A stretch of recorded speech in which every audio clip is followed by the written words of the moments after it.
The name Iran had always echoed in my mind with a certain kind of magic. It was a word that conjured up images of distant lands, ancient civilizations, and stories whispered through the ages. Even as a child, I'd find myself tracing the outline of Iran on the map, wondering what secrets lay hidden behind its borders.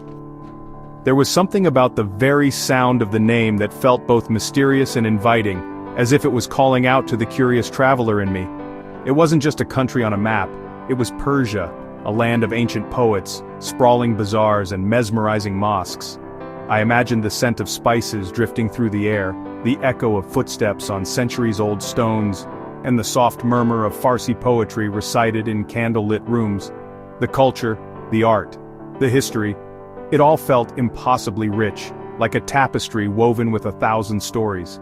I dreamt of walking through the ruins of Persepolis, where the ghosts of emperors and ancient warriors seemed to linger in the silence. I wanted to stand where kings once stood, to feel the weight of history beneath my feet, and to imagine the grandeur of a civilization that shaped the world, and getting lost in the winding alleys of Yazd, where every turn promised a new discovery. The city's mud-brick walls and labyrinthine streets seemed to hold secrets of their own, stories of travelers and traders who had passed through for centuries. I pictured myself wandering for hours, letting curiosity guide me, soaking in the golden light and the quiet hum of daily life. But with those dreams came a wave of very real anxiety. As my departure date drew closer, excitement mingled with a growing sense of unease. I found myself awake at night, running through endless what-ifs in my mind. Was I prepared enough? Was I being naive? The world felt tense and uncertain, and every news alert painted a picture of a region on edge. Headlines screamed of unrest, and the media seemed to focus only on the dangers, never the beauty. It was hard not to let those warnings seep into my thoughts, coloring my anticipation with shades of doubt. Friends and family questioned my plans, their concerns seeping into my thoughts. They asked if I was sure, if I'd thought it through, if I was risking too much for a dream. Their voices filled with love and worry echoed in my head, making me second-guess myself. I found myself questioning my decision, wondering if I was being reckless. Was I chasing a fantasy at the expense of my own safety? The doubts grew louder, and for a moment I wondered if I should just stay home, where everything was familiar and safe. The dream was beautiful, but the fear was loud. It was a tug-of-war between longing and logic, between the call of adventure and the comfort of caution. I could see the landscapes of Iran in my mind, but I could also feel the weight of uncertainty pressing down on me.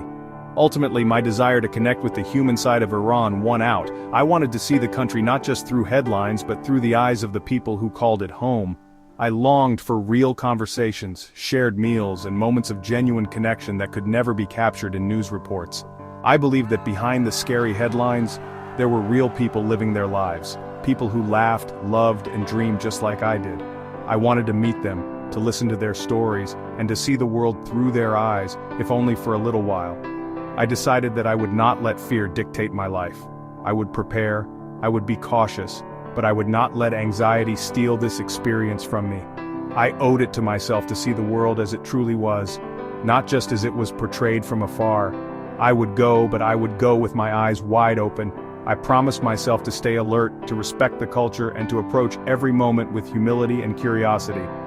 This wasn't just a trip, it was a leap of faith, a test of courage, and a chance to grow. This journey was about challenging my own perceptions and fears. It was about stepping beyond the comfort zone, embracing the unknown, and discovering not just a new country, but a new side of myself. As I zipped up my bag and took that first step, I knew I was ready to let the adventure begin.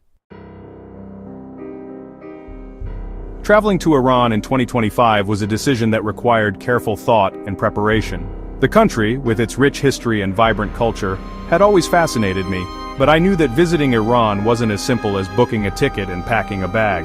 There were layers of complexity to consider, especially when it came to safety and security. In the summer of 2025, the sun beat down on Tehran's bustling streets, and the air was thick with anticipation. The city was alive, but beneath the surface, there was a sense of caution that every traveler could feel. Acknowledging the political climate was unavoidable. Murals and headlines reminded me that Iran's story was being written in real time, shaped by both internal dynamics and external pressures. The region was tense, with recent conflicts and shifting alliances adding to the uncertainty. News outlets buzzed with updates about neighboring countries, and it was clear that the Middle East was in a state of flux. I realized early on that being an informed traveler was essential for my safety. It wasn't enough to rely on hearsay or outdated advice. I needed to be proactive and diligent. Instead of getting swept up in dramatic headlines, I made it a point to seek out reliable, up-to-date information. I compared reports from different sources looking for patterns and practical advice. Official travel advisories and independent news sources became my guides. I checked embassy updates daily, and I paid close attention to the experiences of other travelers who had recently visited Iran. What I discovered was that, despite the headlines, daily life in many parts of Iran continued as usual. Bazaars bustled with shoppers, families picnicked in parks, and a sense of normalcy prevailed in most neighborhoods. Flexibility became a core part of my travel strategy. I learned to adapt my plans quickly, whether it meant changing a route or postponing a visit to a particular city. I couldn't afford to have a rigid itinerary. Instead, I built in extra time, and always had a backup plan, knowing that sudden changes could happen at any moment. Ultimately, I learned that the security situation for a traveler inside Iran was often very different from the geopolitical tensions broadcast abroad. On the ground, I found a country that was welcoming, with people eager to share their culture. The primary risks I faced were about being aware of my surroundings, respecting local customs, and following the law. Simple precautions like dressing appropriately and avoiding sensitive topics went a long way.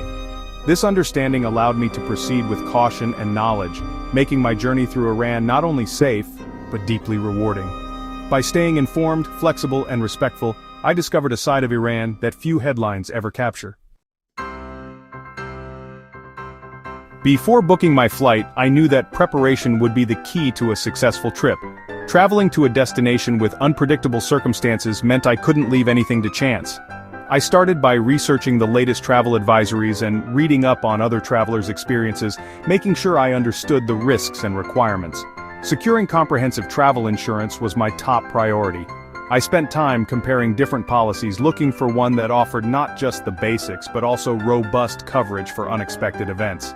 I made sure my policy included medical evacuation, trip cancellations due to political unrest, and even coverage for lost belongings.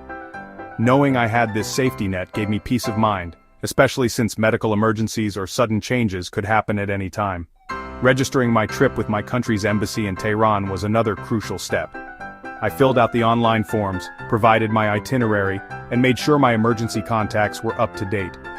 This registration meant that in case of an emergency, the embassy would know where I was and how to reach me. It also gave my family back home some reassurance, knowing I wasn't alone if things went sideways. My itinerary was built around having a plan B and even a plan C. I mapped out alternative routes, backup accommodations, and safe meeting points in case I needed to change plans quickly. I researched alternative routes, kept emergency cash handy, and made copies of important documents. I even memorized a few key phrases in the local language just in case I needed help. This proactive approach to safety changed how I felt about the trip. Instead of being anxious, I felt a sense of control and readiness. I double-checked my safety checklist, packed a small first aid kit, and made sure I had contact numbers for local emergency services. Instead of feeling helpless, I felt empowered by my preparedness. Every step I took to plan ahead made me more confident that I could handle whatever came my way. I knew I couldn't control the political situation, but I could control my own readiness. I kept up with the news, stayed flexible, and reminded myself that being adaptable was just as important as being prepared. This mental shift allowed me to embrace the journey with confidence. I was no longer just reacting to potential problems, I was actively preparing for them, which made all the difference. My safety net was in place, giving me the courage to step forward and truly enjoy the adventure ahead, knowing I was as ready as I could possibly be.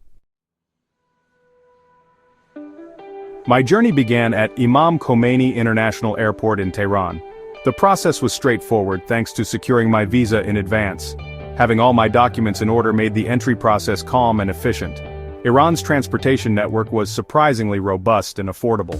VIP buses between major cities were modern and comfortable. For shorter trips, I used local taxis and ride-sharing apps like Snap. Snap eliminated the need to haggle over fares and provided security. The biggest challenge was the possibility of sudden changes.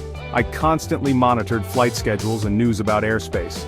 Navigating Iran's transport system required planning and adaptability. It was more accessible and modern than I anticipated. Navigating Iran's dress code was initially daunting. I approached it as a sign of respect for the local culture.